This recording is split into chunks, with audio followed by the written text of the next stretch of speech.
Hello student, 10 अप्रैल को हिंदी का महासंग्राम है और अब समय बिल्कुल नहीं बचा है। कविता, कहानी और नाटक के 3 नंबर वाले सवालों के लेकर अगर दिमाग में थोड़ी सी भी टेंशन है तो उसे अभी डस्टबिन में डाल दो, क्योंकि पिछले 5 साल के पेपर्स छानकर मैं लेके आ गया हूँ वो टॉप 30 रामबाण प्रश्न जो सीधे आपके बोर्ड एग्जाम में छपने वाले हैं। तो बिना किसी देरी के जल्दी से कॉपी पेन निकाल लो और चलिए शुरू करते हैं। My name is Harish Chauhan और स्वागत है आप सभी का सुपर 7 अकेडमी पर। क्या आप देख पा रहे होंगे, सीजी बोर्ड कक्षा 12वीं या कक्षा 12 बोलिए, हिंदी का हम करने वाले हैं। ठीक है, यहाँ पे कविता, कहानी और नाटक से आपके 3 मार्क्स के क्वेश्चन हर साल हर बार पूछे जाते हैं और कई सारे लोग इसमें कंफ्यूज होते हैं। तो आज वही कंफ्यूजन दूर करके मैं आपके लिए लेके आया हूँ टॉप मोस्ट इंपॉर्टेंट 30 क्वेश्चंस। ठीक है, और इसको हम सेक्शन वाइज करेंगे। सबसे पहला हम कवर करेंगे हमारा कविता या कहिए पोइट्री के 10 मोस्ट इंपॉर्टेंट क्वेश्चन से। ठीक है, तो पहले क्वेश्चन पे मूव करते हैं। देखिए क्या लिखा हुआ है हमारा क्वेश्चन नंबर 1, कविता किसे किसे कहते हैं? कविता के किन्हीं 2 तत्वों के विषय में लिखिए। ठीक है, तो सबसे पहले कविता किसे कहते हैं देखते हैं।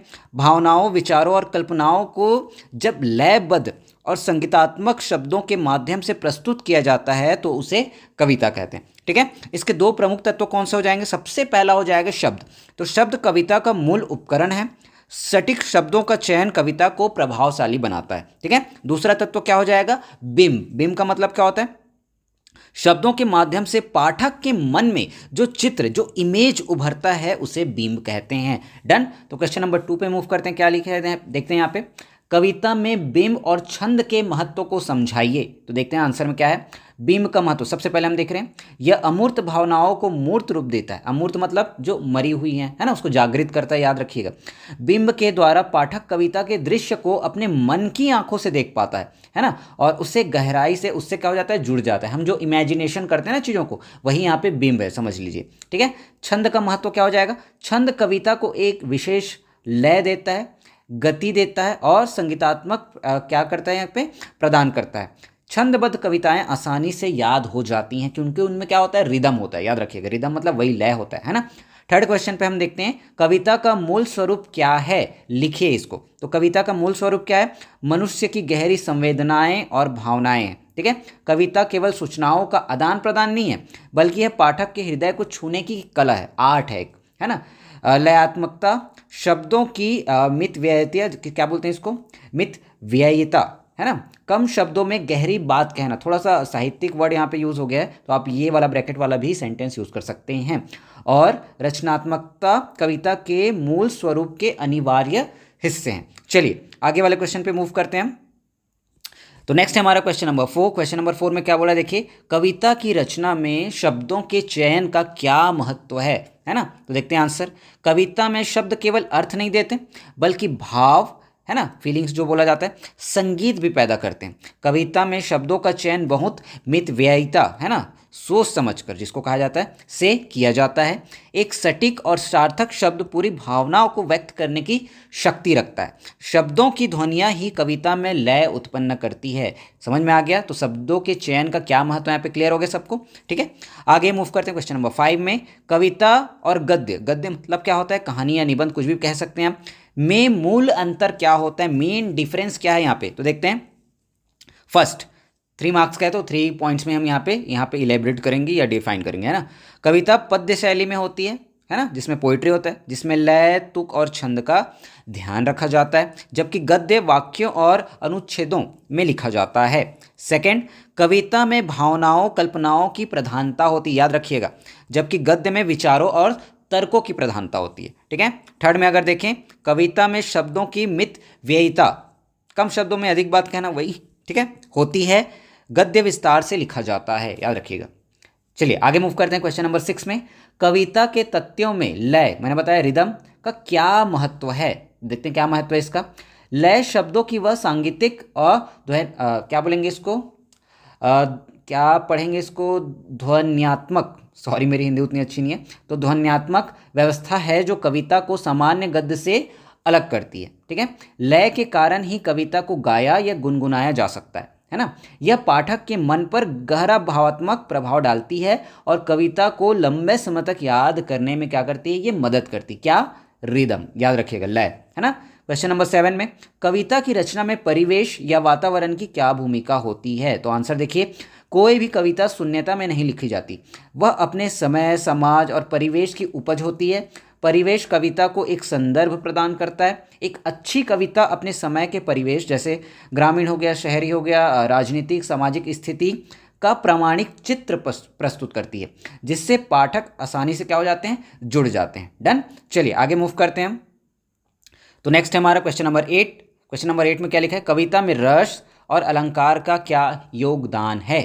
चलिए रस का देखते हैं। सबसे पहले रस कविता की आत्मा होती है। याद रखिएगा ये क्वेश्चन पूछा जा सकता है कि किस चीज़ को कविता की आत्मा कहा जाता है, तो रस, है ना। यह पाठक के हृदय में स्थायी भाव जागृत कर उसे आनंद की अनुभूति कराता है, खुशी देता है उसको, जैसे वीर रस, श्रृंगार रस आदि जो भी होते हैं। अलंकार का क्या यहाँ पे योगदान है, तो अलंकार कविता का आभूषण होता है, याद रखिएगा, है ना। ज्वेलरी, आभूषण मतलब सुंदरता बढ़ाता है उसका। ये कविता के शब्दों और अर्थों में चमत्कार या सौंदर्य उत्पन्न करता है, जिससे कविता अधिक आकर्षक बन जाती है। बहुत ही ज़्यादा वो क्या बन जाता है, अट्रैक्टिव बन जाता है। उसको सुन के, पढ़ के हमारे दिमाग में एक अजीब सी खुशी वहाँ पे डेवलप होती है ना। क्वेश्चन नंबर 9 पे आते हैं। एक अच्छी कविता की किन्हीं 3 विशेषताओं का उल्लेख कीजिए। तो सबसे पहला विशेषता क्या होनी चाहिए, वहाँ पे भावनात्मक गहराई होनी चाहिए। वहाँ पे उसकी जो फीलिंग होती है वो डीप होनी चाहिए, है ना। अच्छी कविता पाठक के हृदय को छूने और संवेदनाओं को जगाने में सक्षम होनी चाहिए, ठीक है। सेकंड, संगीतात्मकता और लय। इसमें शब्दों का ऐसा संयोजन होना चाहिए, कॉम्बिनेशन होना चाहिए, जो एक स्वाभाविक लय और नाद उत्पन्न करे, है ना। चलिए थर्ड, सटीक बिंब विधान, ठीक है। अच्छी कविता पाठक के मस्तिष्क में, माइंड में सजीव चित्र मतलब कोई इमेजिनेशन, जो इमेजिनेशन हम करते हैं ना चीज़ों को, कुछ पढ़ के हमारा वो पिक्चर बन जाता है माइंड में, वो चीज़ के बारे में बोल रहे हैं, खिंच देती है। डन। चलिए क्वेश्चन नंबर 10 पे मूव करते हैं। ये हमारे कविता वाले सेक्शन का लास्ट क्वेश्चन होने वाला है। कविता की अनजानी दुनिया में प्रवेश करने के लिए किन बातों का ध्यान रखना चाहिए। कविता अपने आप में एक दुनिया है, अगर वहाँ पे आपको जाना है, उस दुनिया में एंटर करना है, तो किन बातों का आपको ध्यान रखना होगा। तो आंसर में देखिए, कविता की दुनिया में प्रवेश करने के लिए शब्दों से खेलना और उन्हें महसूस करना आवश्यक है, ठीक है। पाठक को कल्पनाशील होना चाहिए, मतलब इमेजिनेशन पावर उसकी बहुत अच्छी होनी चाहिए, ताकि वह कवि के भावों और बिंबों को समझ सके, है ना। इसके साथ ही शब्दों में छिपी ध्वनियाँ, लय और विभिन्न अर्थों की परतों को पकड़ने की क्षमता होनी चाहिए। याद रखिएगा, जैसे शायरी हो गया, कोई पोइट्री होगी, है ना, उसमें बहुत सारे हिडन मीनिंग्स छुपे होते हैं, हिडन वर्ड्स छुपे होते हैं। उनको समझने के लिए आपकी गहरी समझ होनी चाहिए और आप में इमेजिनेशन वाली जो पावर है वो हाईली डेवलप्ड होनी चाहिए। डन। चलिए मूव करते हैं दूसरे सेक्शन में। हमारा कविता वाला या कहीं पोइट्री वाला सेक्शन कंप्लीट कर लिया। हमारा सेकंड वाला सेक्शन या करने वाले हैं कहानी या स्टोरी वाला, ठीक है। तो इसका पहला क्वेश्चन और टोटल क्वेश्चन में ये 11th नंबर का है। तो सबसे पहला क्वेश्चन, कहानी किसे कहते हैं, इसके किन्हीं 2 प्रमुख तत्वों के नाम लिखिए। तत्वों वाला क्वेश्चन आता ही घुमा फिरा के, है ना, अल्टरनेट ईयर्स में या लगातार भी पूछा गया है। तो आंसर में देखते हैं, कहानी गद्य साहित्य की वह रोचक विधा है जिसमें जीवन की किसी एक अंश, कोई एक पार्ट, मार्मिक घटना, कोई इमोशनल वहाँ पे कोई घटना होगी, मनोभाव का कलात्मक और प्रभावशाली चित्रण होता है, ठीक है। इसके 2 प्रमुख तत्व हैं। पहला कथानक, जिसको प्लॉट बोला जाता है। क्या प्लॉट है, कहानी की मूल घटनाओं का ढांचा, एक स्ट्रक्चर जो तैयार करते हैं उसको प्लॉट बोला जाता है, ठीक है। सेकंड, पात्र और चरित्र चित्रण, है ना, वे व्यक्ति जिनके माध्यम से कहानी आगे बढ़ती है, ठीक है। ये 2 तत्व हो गए जो सबसे इंपॉर्टेंट होते हैं। क्वेश्चन नंबर 12 में आते हैं, कहानी का दूसरा क्वेश्चन, कहानी और नाटक में मुख्य अंतर क्या है, स्पष्ट कीजिए। ये भी बहुत बारी पूछा गया है, याद रखिएगा। तो देखते हैं क्या क्या अंतर होते हैं। कहानी श्रव्य या पठ्य विधा है ना, सुन के पढ़ के हम इसको समझते हैं, इसे पढ़ा या सुना जाता है, जैसे मैंने बताया आपको। जबकि नाट्य दृश्य विधा है, इसको मंच पे देखा जाता है ना। सेकंड वाला देखते हैं, कहानी का सीधा संबंध लेखक और पाठक से होता है, जबकि नाटक में लेखक, निर्देशक, अभिनेता और दर्शक सभी की भूमिका होती है, वहाँ पे कंट्रीब्यूशन होता है। थर्ड वाला देखते हैं, कहानी में घटनाओं का वर्णन, नरेशन अधिक होता है, जबकि नाटक पूरी तरीके से संवादों, जिसको डायलॉग्स बोला जाता है, पर टिका होता है। डन। चलिए आगे मूव करते हैं। तो नेक्स्ट हमारा क्वेश्चन नंबर 13, क्या लिखा है यहाँ पे देखिए, कहानी में कथानक, प्लॉट क्या होता है, इसके विभिन्न चरण को लिखिए, ठीक है। तो प्लॉट हम अभी पढ़े थे, उसके बारे में मेन तत्व होता है वो। तो कहानी या कथानक, कहानी का वह मूल ढांचा या घटनाओं का क्रम होता है जिसके इर्द गिर्द पूरी कहानी बुनी जाती है, प्लॉट है ये, है ना। इसके 3 क्या होते हैं, मुख्य चरण होते हैं। पहला आरंभ, इंट्रोडक्शन, कहानी, परिवेश या पात्रों का जो परिचय होता है, इंट्रोडक्शन होता है, मैंने बता दिया। सेकंड वाला पार्ट, ठीक है, कहानी में समस्या या द्वंद्व का उत्पन्न होना।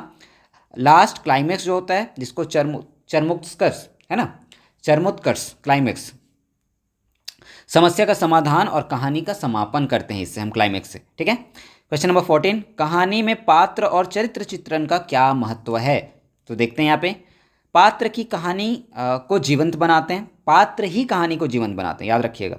बिना पात्रों के घटनाओं का कोई औचित्य नहीं होता। कहानीकार संवादों और पात्रों के कार्यों के माध्यम से उनका चरित्र चित्रण करते हैं। पात्र जितने स्वाभाविक, यथार्थवादी और हमारे आसपास के जीवन से जुड़े होंगे, कहानी पाठकों को उतनी ही अधिक विश्वसनीय लगेगी। मतलब रियल लाइफ से रिलेटेड वहाँ पे जो पात्र होते हैं, पात्र मतलब कैरेक्टर्स होते हैं, उनको यहाँ पे डालना पड़ता है, तभी वो ज़्यादा इंटरेस्टिंग लगता है कहानी, है ना। क्वेश्चन नंबर 15, कहानी में संवाद जो डायलॉग्स होते हैं उनका क्या इंपॉर्टेंस है, क्या महत्व है। तो पहला देखिए, संवादों के माध्यम से कहानी की कथा वस्तु आगे बढ़ती है और जीवंतता जो वहाँ पे क्या बोल सकते हैं इसको, जो रियलता जो होती है ना, रियल जो होता है ना, वो वहाँ पे जागृत रहती है, वहाँ पे आपको समझ में आता है। क्वेश्चन नंबर 2, संवाद पात्रों की मानसिकता, स्वभाव और उनके आपसी संबंधों को उजागर करते हैं, ठीक है।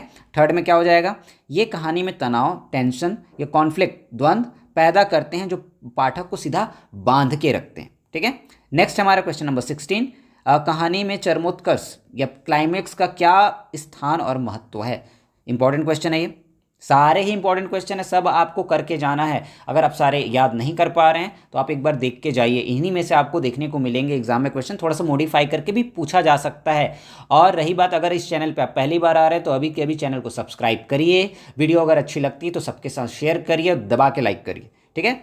चलिए, तो इसका आंसर क्या हो जाएगा, चरमोत्कर्ष यानी क्लाइमैक्स कहानी का वह अंतिम और सबसे रोमांचक बिंदु है, पिक पॉइंट होता है ये, जहां कहानी की मुख्य समस्या, द्वंद्व, रहस्य अपने चरम पर पहुंचकर सुलझ जाती, सॉल्व हो जाते हैं। यह पाठक की उत्सुकता जो होता है ना, क्या होता है वहाँ पे उत्सुकता को क्या बोलेंगे इंग्लिश में, चलिए आप मुझे बताइएगा कमेंट में जाके, उत्सुकता को इंग्लिश में क्या बोलते हैं। एक स्वाभाविक और तार्किक चरमोत्कर्ष या क्लाइमैक्स कहानी को यादगार बना देता है। वो बोलते हैं ना कि लाइफ में अपना किरदार इतने अच्छे से निभाओ कि पर्दा गिरने के बाद भी तालियां बजती रहनी चाहिए, तो वही कहानी में ये चीज़ करके देता है। चलिए आगे बढ़ते हैं।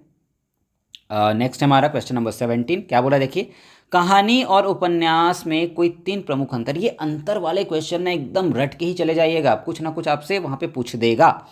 तो पहला, आकार। आकार क्या होता है, कहानी का आकार छोटा होता है, संक्षिप्त होता है, जबकि उपन्यास एक विस्तृत और बड़ी विधा है। बहुत छोटे छोटे डायलॉग्स वहाँ पे लिखे जाते हैं, एकदम फीलिंग के साथ छोटी छोटी चीज़ों को वहाँ पे डिनोट किया जाता है, शो किया जाता है ना। कथा क्या होता है, कहानी में जीवन की किसी एक घटना पहलू का चित्रण होता है, जबकि उपन्यास में, नॉवेल जिसको बोला जाता है, मानव जीवन का संपूर्ण और व्यापक चित्रण होता है, काफ़ी बड़ा होता है वो, है ना। पात्र, कैरेक्टर, कहानी में मुख्य पात्रों की संख्या सीमित होती है, कम होते हैं, जबकि उपन्यास में कई प्रमुख और गौण पात्र होते हैं, मतलब मेन कैरेक्टर्स वहाँ पे या छोटे मोटे कैरेक्टर्स होते हैं। पूरी लाइफ की जर्नी को यहाँ पे नॉवेल में दिखाया जाता है, और कहानी मतलब कोई एक हिस्सा होता है लाइफ का, याद रखिएगा, है ना।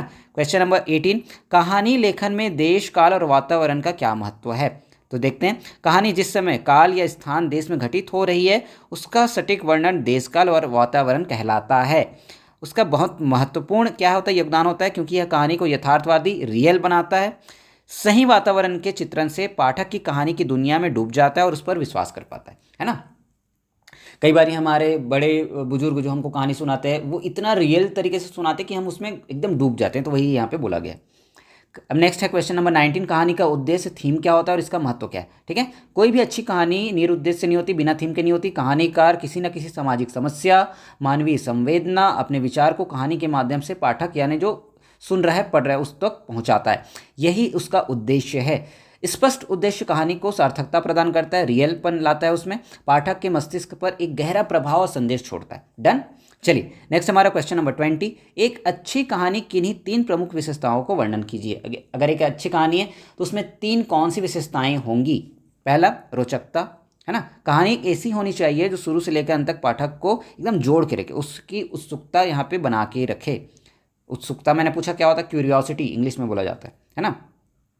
संक्षिप्तता, कहानी में अनावश्यक विस्तार नहीं होना चाहिए, बहुत बड़ा नहीं होना चाहिए, घटनाओं को तेजी से यहाँ पे आगे बढ़ाना चाहिए, ठीक है, मतलब एंडिंग तक, क्लाइमैक्स तक बढ़ाना चाहिए, ठीक है। नेक्स्ट है हमारा एकल प्रभाव या प्रभाविंती, जिसको बोला जाता है, विनती हो गया, ठीक है, इसको पढ़ लीजिएगा आप, थोड़ा सा मेरा फंबल हो जाएगा यहाँ पे, है ना। कहानी का अंत ऐसा होना चाहिए कि पाठक के मन में एक गहरा और स्थायी प्रभाव पड़ जाए, उसको बहुत दिन तक याद रहे, है ना। जो मूवीज़ बनती है वो कहानी पे बनता है, याद रखिएगा। डन। चलिए नेक्स्ट सेक्शन पे मूव कर। नेक्स्ट हम कवर करेंगे हमारे नाटक या ड्रामा के 10 मोस्ट इंपॉर्टेंट क्वेश्चन जो छपने वाले हैं। पहला देखिए, नाटक किसे कहते हैं, नाटक लेखन में समय का क्या महत्व है। तो नाटक साहित्य की वह दृश्य विधा है, दृश्य विधा मतलब देख के हम इसको क्या करते हैं, इसका आनंद लेते हैं, ठीक है, जिसे रंगमंच पर, स्टेज पर अभिनय, एक्टिंग के लिए लिखा जाता है।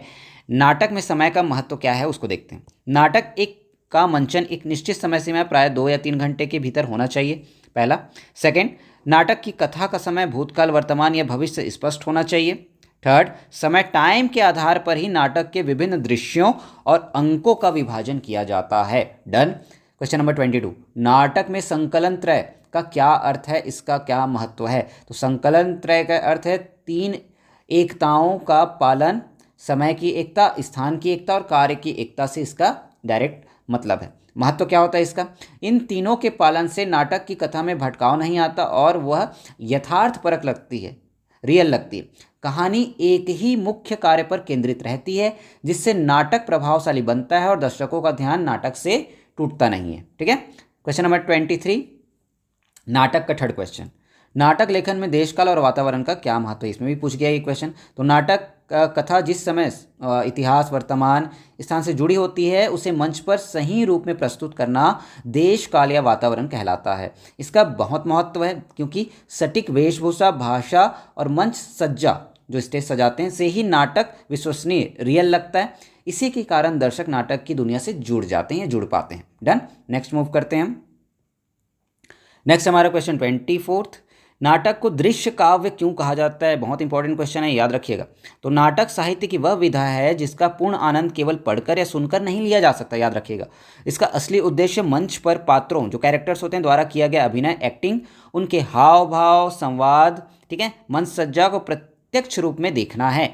दृश्य रूप में प्रस्तुत होने की इस विशेषता के कारण इसे दृश्य काव्य कहा जाता है। डन। क्वेश्चन नंबर 25, नाटक में संवाद या डायलॉग का क्या महत्व है। संवाद नाटक की जान होती है क्योंकि नाटक में लेखक सीधे तौर पर कुछ नहीं कह सकता, तो डायलॉग्स का वहाँ पे यूज़ किया जाता है। तो पहला, संवादों के माध्यम से ही नाटक की कथा आगे बढ़ती है। सेकंड, संवाद पात्रों के चरित्र, उनकी मानसिकता, उनके आपसी संबंधों को उजागर करते हैं। थर्ड, अच्छे संवाद नाटक में द्वंद्व पैदा करते हैं जो दर्शकों को बांध के रखता है ना, कि क्या होगा आगे, क्या चीज़ें होने वाली, ये हो जाता है, ठीक है। क्वेश्चन नंबर 26, नाटक में द्वंद्व, कॉन्फ्लिक्ट क्यों आवश्यक है, इसके बिना नाटक कैसे होगा। जब दो विरोधी विचारधाराओं, परिस्थितियों, पात्रों के बीच टकराव होता है, लड़ाई होता है, जैसे हीरो और विलेन हो गया, तो उसे द्वंद्व कहते हैं। द्वंद्व नाटक का सबसे आवश्यक तत्व है क्योंकि यही नाटक में उत्सुकता, क्यूरियोसिटी और तनाव, टेंशन पैदा करता है। बिना द्वंद्व के नाटक बिल्कुल नीरस और उबाऊ हो जाएगी, क्योंकि दर्शक हमेशा यह जानना चाहता है कि इस टकराव का परिणाम क्या होगा। सबको पता है ना, लास्ट में कौन जीतेगा, हीरो जीतेगा, विलन जीतेगा, ये हमारी क्यूरियोसिटी को बिल्ड करता है, इसीलिए हम लास्ट तक देखते हैं कि लास्ट में होगा क्या, ठीक है। क्वेश्चन नंबर 27, नाटक के मंच में निर्देशक, डायरेक्टर की क्या भूमिका होती है। लिखित रूप में नाटक केवल एक अधूरा पाठ है, टेक्स्ट है। निर्देशक अपनी कल्पना, दृष्टिकोण से उस लिखित पाठ को मंच पर जीवंत करता है ना। वह अभिनेताओं का चयन, उनसे अभिनय करवाना, मंच सज्जा, स्टेज डेकोरेशन, ध्वनि और प्रकाश व्यवस्था का समन्वय करके नाटक को उसकी पूर्णता तक पहुंचाता है और दर्शकों के सामने एक संपूर्ण कलाकृति, एक आर्ट तैयार करके देता है, ठीक है। बिना डायरेक्टर के क्या होगा यार, कुछ नहीं हो सकता। नेक्स्ट क्वेश्चन है हमारा 28, नाटक और एकांकी में 3 प्रमुख अंतर। ये अंतर वाले मैं बार बार बोल रहा हूँ, अंतर वाले क्वेश्चन तो एकदम घोल के पी जाइएगा, है ना। चलिए, पहला, आकार और अंक। नाटक विस्तृत होता है, इसमें कई एक्ट्स होते हैं, जबकि एकांकी में केवल एक ही अंक होता है, ठीक है। कथा के फॉर्म में देखते हैं, नाटक में मुख्य कथा के साथ प्रासंगिक कथाएँ चलती हैं। एक स्टोरी चली, उसके साथ साथ कोई और छोटी स्टोरी भी चलने लग जाती है। एकांकी में केवल एक ही मुख्य घटना या कथा होती है, नाम ही एकांकी है ना, याद रखिएगा। समय, नाटक के मंचन में अधिक समय लगता है, जबकि एकांकी का मंचन कम समय में पूरा हो जाता है। Is it clear to everyone? Okay, ठीक है। फिर से बोल रहा हूँ, अगर आप चैनल पे पहली बार आए हैं तो चैनल सब्सक्राइब करिए, वीडियो अच्छी लगती है तो लाइक करिए और दबा के शेयर करिए, हर किसी के साथ शेयर करिए, है ना।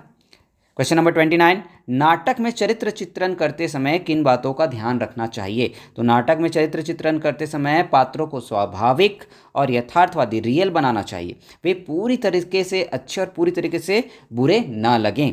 पात्रों के संवाद उनकी सामाजिक स्थिति, आयु और शिक्षा के अनुरूप होनी चाहिए। साथ ही पात्रों का विकास नाटक की घटनाओं के साथ साथ तार्किक रूप में होना चाहिए। डन। लास्ट क्वेश्चन इस मोस्ट इंपॉर्टेंट क्वेश्चन वाली वीडियो का है हमारा, नाटक में ध्वनि और प्रकाश, लाइट एंड साउंड व्यवस्था का क्या महत्व है? इसके बिना क्या मजा आएगा? कुछ नहीं आएगा। चलिए देखते हैं। ध्वनि और प्रकाश व्यवस्था नाटक मंचन को प्रभावशाली बनाते हैं। प्रकाश दृश्यों के समय दिन या रात को दर्शाता है। अभिनेताओं के भावों को उभारता है, मतलब उनके एक्सप्रेशन को। भावों मतलब ये आंख वाला भाव मत समझ लेना, है ना। ध्वनि साउंड जो होता है, ये बीजीएम जिसको बोला जाता है, बैकग्राउंड म्यूजिक, नाटक के वातावरण को गहरा करती है, जैसे बारिश की आवाज़, सस्पेंस वाला संगीत, है ना, बैकग्राउंड म्यूजिक, और दर्शकों के मन में नाटक के अनुरूप भावनाएं जागृत करती है। जैसे आप कोई हॉरर मूवी देख रहे हैं ना, तो सडनली कोई एकदम ऐसा साउंड आएगा जिससे आप देखते देखते डर जाएंगे। तो ऐसे जो सस्पेंस क्रिएट करते हैं, डर वहाँ पे लाते हैं, हॉरर लाते हैं, ऐसे बीजीएम्स, है ना, एक्साइटमेंट क्रिएट करने वाले बीजीएम्स हो गए, इनका यूज़ करोगे तभी तो नाटक में मज़ा आएगा। ठीक है, तो ये थी आपकी कविता, कहानी और नाटक के टॉप मोस्ट, या कहिए टॉप 30 मोस्ट इंपॉर्टेंट क्वेश्चन जो आपके पेपर में देखने को मिलेंगे ही मिलेंगे। ठीक है, तो इसकी तैयारी बहुत बेहतरीन तरीके से करिए। इस वीडियो का पूरा तरीका सा बेनिफिट आप उठाइए। ऐसे ही भयंकर तरीके से, बेहतरीन तरीके से पढ़ाई करते रहिए, फोड़ते रहिए। मिलते हैं अगली वीडियो में, तब तक के लिए जय जवाहर, जय छत्तीसगढ़।